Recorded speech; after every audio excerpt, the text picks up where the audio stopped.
Yeah, I know. This is a really strange conversation to be having because we initially had ourselves the rumors from Elliotte Friedman saying that it would make sense, and then we had Elliotte Friedman backtracking that statement and saying, okay, even though I thought it would make sense, this is not going to happen, and now we have other outlets that are talking about the thing too. Let's talk about Jakob Chychrun, and let's talk about the Edmonton Oilers, because when it comes to the biggest name on the trade market at the moment, Arizona Coyotes defenseman Jakob Chychrun. He's a 2016 first-round pick who made the NHL right out of the gate, despite being a pick in the teens. A big, strong left-handed defenseman. He can score goals. He was the top goal guy amongst all defensemen in the NHL last season. However, because he's on Arizona, things have been off to a really rough start. We've been talking about Chychrun for weeks now, and when it comes to potential trade candidates, the one that was probably the most interesting in my opinion, but alas, the one that we did not talk about on the channel yet, was indeed that Edmonton Oilers squad. Now, I initially didn't talk about Edmonton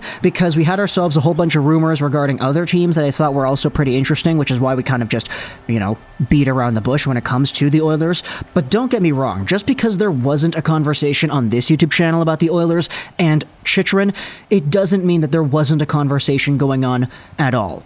Because when it comes to the Jeff Marek show, we had ourselves what was Jeff Marek. Obviously, it's his show. He's got himself a spot on the show. As well as Elliotte Friedman talking about the Oilers and Jakob Chychrun. Here is the transcript. Marek and Friedman on discussing possible defenseman options for the Oilers. If not Jakob Chychrun, do you look at Shane Gostisbehere? I know he is a different animal, though, Marek says.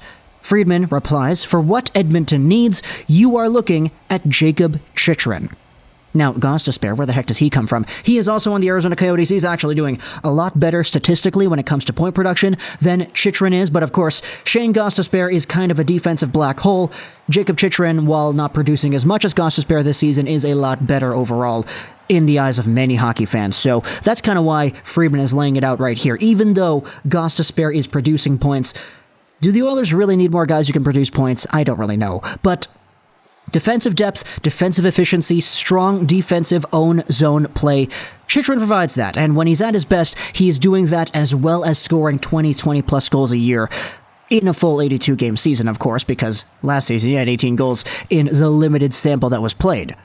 However, Friedman also talked about in his 32 Thoughts article that even though he mentioned that he thought that Edmonton would make a perfect choice for a Jakob Chychrun destination, he says a few sources have told him it is likely not going to happen that way. So, yeah, I guess the idea of Chychrun going over to the Oil Town is shut down. In fact, we had ourselves Bob Stouffer who said similar things. I have people asking about Jakob Chychrun. He's a good defenseman, but in my opinion, it does not make sense right now. Darnell Nurse is the number one left-handed defenseman. Duncan Keith is the veteran second left-handed defenseman on the short term. And then you have yourselves Philip Broberg, Markus Niemelainen, and Dmitry Samorukov all being big left-handed D, percolating and being cost-controlled. Now, this tweet was met with a lot of criticism. Okay, does that not mean that Jakob Chychrun would not improve your team and he would be a better option than a Duncan Keith or whoever? Because Duncan Keith, I know Duncan Keith has his fans, but come on. Nevertheless, though, even though we had ourselves the rumors of the Chychrun Oiler thing being shut down, we had ourselves some more conversation going about it. This is a piece on The Athletic written by Alan Mitchell. I'll leave a link in the description to this article over here. Low tide. If the Oilers add a big deadline asset, Philip Broberg will be the ask. This article was back on the 22nd, so go ahead and read that. The link is in the description, as we noted. But Spectre's Hockey of a few days ago on December 23rd goes over and articulates what exactly it is Mitchell is saying. How does this relate back to Chychrun? Well, this is what is written. Alan Mitchell believes the Oilers will have to part with a promising young player if they attempt to pursue someone like Arizona's Jakob Chychrun or Chicago's Marc-Andre Fleury in the trade market. That player is Philip Broberg, whom Mitchell considers NHL ready and destined to play a feature role in the big league. Chosen 8th overall by the Oilers in 2019, the 20-year-old Broberg is a smooth-skating two-way defenseman currently playing for the Oilers' AHL affiliate in Bakersfield. Now, Spectre's note goes out there and says, Mitchell points out the pressure of spent picks and no cap room. It means that the Oilers would have to part with Broberg if they hope to acquire real talent before the March trade deadline. Whatever transpires over the next couple of months could determine if they're prepared to sacrifice a promising piece of their future for immediate help. And so now you take a look at things with a little bit of a different lens. It's no longer Jakob Chychrun going to the Oilers over here because Philip Broberg is one of the guys that's going to be out here maybe already taking up a spot in this team, thus invalidating the need for a Chychrun. But what about making a trade here? Philip Broberg, if we go over his profile over here, we have talked about Broberg a few times on the channel before. The recent time was a video where we discussed why I was wrong about Broberg and how all the concerns that I had about him in 2019 kind of withered away as time went on, obviously, because development is a thing and prospects go out there and fix holes in their games as they get older. But when it comes to Philip Broberg, at his best, he is a really strong puck-rushing defenseman. Great stride, great mobility. He moves around the ice insanely well, especially for a guy who is 6'4". But Philip Broberg went out there in his draft-eligible year playing such an inconsistent game in his own zone, and he wasn't really able to capitalize on the talents that he had in the Allsvenskan, so I was really cautious when thinking about the idea of drafting a Philip Broberg. But the Oilers did that anyway. They took him 8th overall in the 2019 draft, as we had noted, and as time has gone on, Broberg has gone out there and really fixed a lot of the things in his game that held him back. This season in the AHL, he's got 11 points in 15 games played. He had 8 played with the Oilers, the regular Oilers, and he had 1 assist. But everybody in Edmonton is kind of raving about how good Broberg has been development-wise the past few months.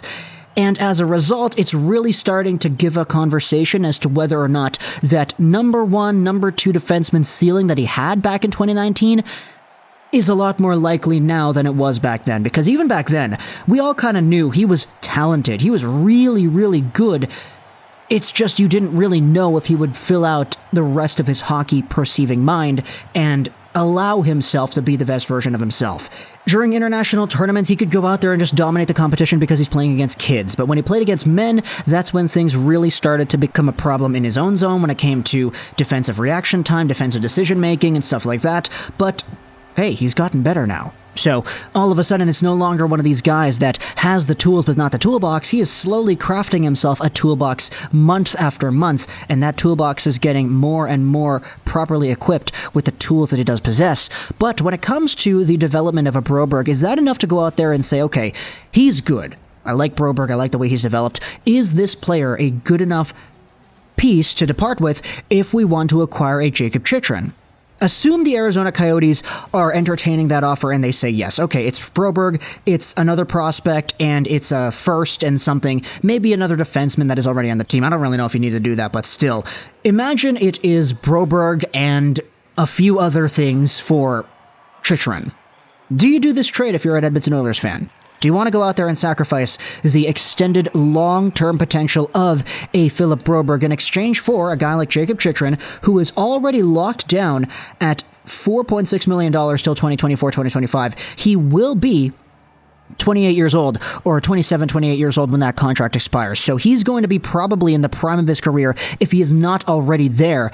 And if you assume he's going to get better than he was when he was 22, 23 years old, there is a lot to look forward to in Chychrun's game as well. As we noted, goal scoring, defensive responsibility, two-way play, he's strong, he's physical, he's all these things. He is so good that for me personally, I'd rather play Jakob Chychrun in dire extreme moments in the game rather than Darnell Nurse, but that's just kind of me, so yeah, I'm a very big believer in Chychrun. When it comes to the idea of trading away a Broberg for a Chychrun, would you do it? Because I know a lot of people have super high expectations of Broberg, especially after seeing the development that he has had. It's just a question as to whether or not you want to go all in now, or you want to wait for a Broberg to become 24, 25 years old and spread his wings a little bit more in the NHL. It all depends on the timeline of everybody else that you have, right? Connor McDavid, Leon Draisaitl, Ryan Nugent-Hopkins. Assume everybody's going to be here, and assume the rest of the supporting staff is here too. You can't guarantee that Puljujarvi is going to keep on going up. You can't guarantee that Yamamoto is going to keep going down. You can't guarantee goaltending. You can't guarantee a lot of things. But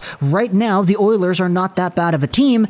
Is this the year to go out there and start sacrificing future for now and say, okay, screw it. Broberg, other stuff, give us Chychrun. We want this player. He's going to make our team better. Let's go ahead and do that. All the rumors from Friedman, etc. said that they don't believe Ken Holland is going to go out there and do that. But if you were in charge, if you were the guy to go out there and make this trade proposal and try to make things work, would you do it like this? And hey, before we go out with the outro, we haven't even discussed the idea of Broberg even heading over to Arizona. Having a Broberg-Soderstrom pairing 1-2 punch of Swedish defensemen sounds really, really good. Oliver Ekman-Larsson was a very good Swedish defenseman in Arizona, so having two of them in Soderstrom and Broberg in the long term sounds like a very good plan to me. But either way, talk to me in the comments if you're a Coyotes or an Oilers fan. What are your thoughts about Broberg? What are your thoughts about Chychrun? What are your thoughts about this proposal made by Alan Mitchell? Do you believe this assessment is accurate? If you were in charge of either of these teams, would you try to make this move? Let me know in the comments all your thoughts. I hope you enjoyed this video. Rosén, and bye.